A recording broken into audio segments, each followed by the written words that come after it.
Good evening. My name is Joey Beatty and I play Jaskier in The Witcher. Today I'm going to be reading a segment from the first Witcher book, The Last Wish. For those of you who have not read the books, I think it's important that I let you know that Jaskier's name in the English book is Dandelion. Know that. Yes. Let's begin.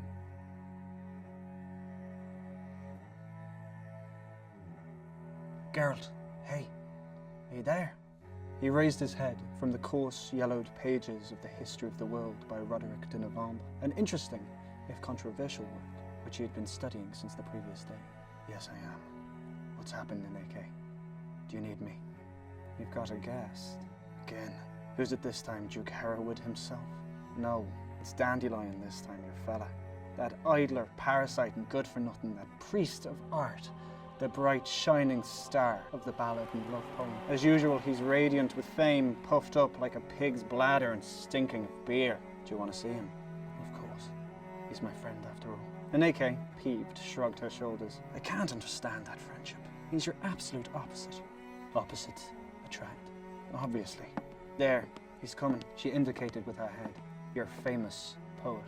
He really is a famous poet, Nenneke.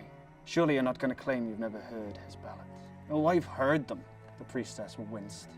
Yes, indeed. Well, I don't know much about it, but maybe the ability to jump from touching lyricism to obscenity so easily is a talent.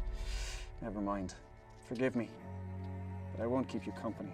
I'm not in the mood for either his poetry or his vulgar jokes. A peal of laughter and the strumming of a lute resounded in the corridor, and there, on the threshold of the library, stood Dandelion, in a lilac jerkin with lace cuffs, his hat askew. The troubadour bowed exaggeratedly at the sight of Nenneke, the heron feather pinned to his hat, sweeping the floor. My deepest respects, venerable mother, he whined stupidly. Praise be the great Melitele and her priestesses, the springs of virtue and wisdom. Stop talking bullshit, snorted Nenneke. And don't call me mother. The very idea that you could be my son fills me with horror. She turned on her heel and left, her trailing robe rustling. Dandelion, aping her, sketched a parody bow. She hasn't changed a bit, he said cheerfully. She still can't take a joke. She's furious because I chatted a bit to the gatekeeper when I got here, a pretty blonde with long lashes and a virgin's plait reaching down to her cute little bottom, which it would be a sin not to pinch. So I did, and Nenneke, who had just arrived... what the deuce. Greetings, Geralt. Greetings, Dandelion. How did you know I was here? The poet straightened himself and yanked his trousers up. I was in Wazim, he said. I heard about the Striga, and that you were wounded. I guessed where you would come to recuperate. I see you're well now, are you? You see correctly. But try explaining that to Nenneke. Sit. Let's talk. Dandelion sat and peeped into the book lying on the lectern. History, he smiled. Roderick de Novembre. I've read him, I have. History was second on my list of favourite subjects when I was studying at the Academy of Oxenfurt. What was the first? Geography, said the poet, seriously. The atlas was bigger, and it was easier to hide a demijohn of vodka behind it. Geralt laughed dryly, got up, and removed Lunin and Terce's The Arcane Mysteries of Magic and Alchemy from the shelf, and pulled a round-bellied vessel wrapped in straw from behind the bulky volume and into the light of day. Ooh, the bard visibly cheered up. Wisdom and inspiration, I see, are still to be found in libraries. Oh, I like this. Plum, isn't it? Yes, this is true alchemy. This is a philosopher's stone well worth studying. Your health, brother. Oh, it's strong as the plague. What brings you here? Geralt took the demijohn over from the poet, took a sip and started to cough, fingering his bandaged neck. Where are you going? Nowhere. That is, I could go where you're going. I could keep you company. Do you intend staying here long? Not long. The local duke let it be known I'm not welcome. Hereward. Dandelion knew all the kings, princes, lords, and feudal lords from Jeruga to the Dragon Mountains. Don't you give a damn. He won't dare fall foul of Nenneke or Melitele. The people would set fire to his castle.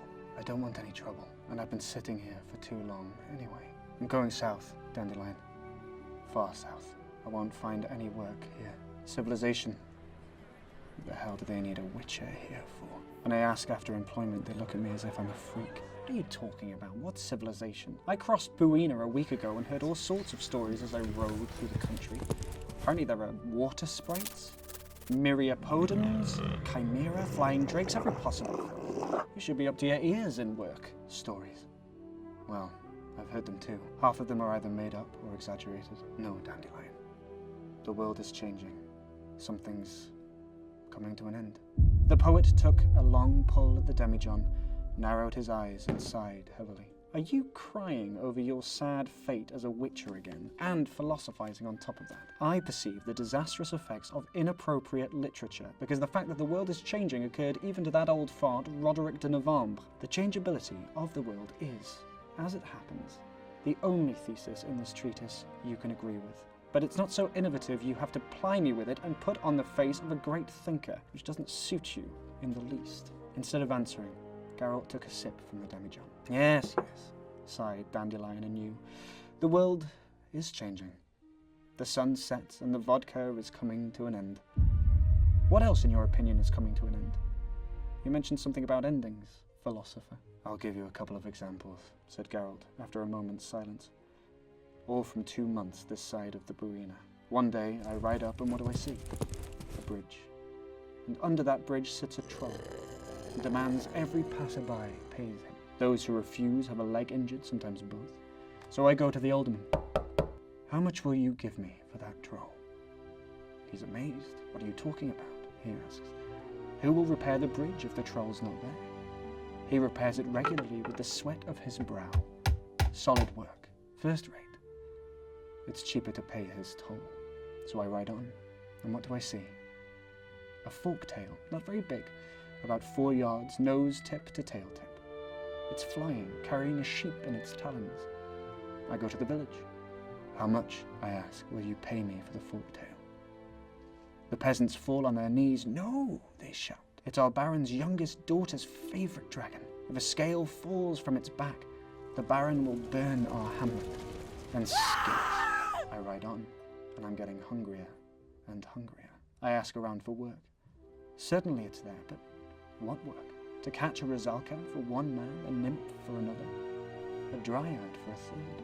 They've gone completely mad. The villages are teeming with girls, but they want humanoids. Another asks me to kill a Mycopteran and bring him a bone from its hand because crushed and poured into a soup, it cures impotence. That's rubbish, interrupted Dandelion. I've tried it. It doesn't strengthen anything and it makes the soup taste of old socks. But if people believe it and are inclined to pay, I'm not going to kill Mycopterans, nor any other harmless creatures. Then you'll go hungry. Unless you change your line of work. To what? Whatever. Become a priest. You wouldn't be bad at it with all your scruples, your morality, your knowledge of people and of everything. The fact that you don't believe in any gods shouldn't be a problem. I don't know many priests who do. Become a priest. Now stop feeling sorry for yourself. I'm not feeling sorry for myself. I'm just stating the facts. Dandelion crossed his legs and examined his worn soul with interest. You remind me, Geralt, of an old fisherman who, towards the end of his life, discovers that fish stink and the breeze from the sea makes your bones ache. Be consistent. Talking and regretting won't get you anywhere. If I were to find that the demand for poetry had come to an end, I'd hang up my lute and become a gardener. I'd grow roses. Nonsense. You're not capable of giving it up. Well, agreed the poet, still staring at his soul. Maybe not. But our professions differ somewhat. The demand for poetry and the sound of lute strings will never decline. It's worse with your trade. You witchers, after all, deprive yourselves of work, slowly but surely. The better and more conscientiously you work, the less work there is for you. After all, your goal is a world without monsters, a world which is peaceful and safe, a world where witches are unnecessary.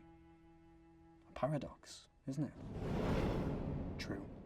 In the past, when unicorns still existed, there was quite a large group of girls who took care of their virtue in order to be able to hunt them. Do you remember? And the rat catchers with pipes. Everybody was fighting over their services. But they were finished off by alchemists and their effective poisons, and then domesticated ferrets and weasels. The little animals were cheaper, nicer, and didn't guzzle so much beer. Notice the analogy? I do. So use other people's experiences. The unicorn virgins, when they lost their jobs, immediately popped their cherry. Some, eager to make up for the years of sacrifice, became famous far and wide for their technique and zeal. The rat catchers, well, you'd better not copy them, because they, to a man, took to drink and went to the dogs. Well, now it looks as if the time's come for witches. You're reading Roderick de Novembre. As far as I remember, there are mentions of witches there, of the first ones who started work some 300 years ago. In the days when the peasants used to go to reap the harvest in armed bands, when villages were surrounded by a triple stockade, when merchant caravans looked like the march of regular troops and loaded catapults stood on the ramparts of the few towns night and day. Because it was us, human beings, who were the intruders here. This land was ruled by dragons, manticores, griffins and amphisboenas, vampires and werewolves, striga, kikimoras, chimera and flying drakes. And this land had to be taken from them, bit by bit. Every valley, every mountain pass, every forest and every meadow. And we didn't manage that without the invaluable help of witches. But those times are gone, Geralt. Irrevocably gone. The Baron won't allow a folktale to be killed because it's the last Draconid for 1,000 miles and no longer gives rise to fear, but rather to compassion and nostalgia for times past. The troll under the bridge gets on with people. He's not a monster, used to frighten children. He's a relic and a local attraction, and a useful one at that. And chimera, manticores, and amphisboenas, they dwell in virgin forests and inaccessible mountains. So I was right. Something is coming to an end. Whether you like it or not, something's coming to an end. I don't like you mouthing banal platitudes. I don't like your expression when you do it. What's happening to you, Geralt? I don't recognize you. Oh, plague on it. Let's go south as soon as possible, to those wild countries. As soon as you've cut down a couple of monsters, your blues will disappear, and there's supposed to be a fair number of monsters down there. They say that when an old woman's tired of life, she goes alone and weaponless into the woods to collect brushwood. The consequences are guaranteed. You should go and settle there. For good. Maybe I should. But I won't. Why? It's easier for a witcher to make money there. Easier to make money. Geralt took a sip from the demijohn, but harder to spend it. And on top of that, they eat pearl barley and millet. The beer tastes like piss. The girls don't wash and the mosquitoes bite. Dandelion chuckled loudly and rested his head against the bookshelf on the leather-bound volumes. Millet and mosquitoes. That reminds me of our first expedition together. To the edge of the world, he said. Do you remember? We met at the Fete in Gullet, and you persuaded me. You persuaded me. You had to flee from Gullet as fast as your horse could carry you because the girl you'd knocked up under the musician's podium had 4 sturdy brothers. They were looking for you all over town, threatening to geld you and cover you in pitch and sawdust. That's why you hung on to me then. And you almost jumped out of your pants with joy to have a companion. Until then, you only had your horse for company. But you're right. It was as you say. I did have to disappear for a while. And the Valley of Flowers seemed just right for my purpose. It was, after all, supposed to be the edge of the inhabited world. The last outpost of civilization. The furthest point on the border of 2 worlds. Remember? I remember. And there it is. I raise to you my own meager demijohn and wish you a very, very good night.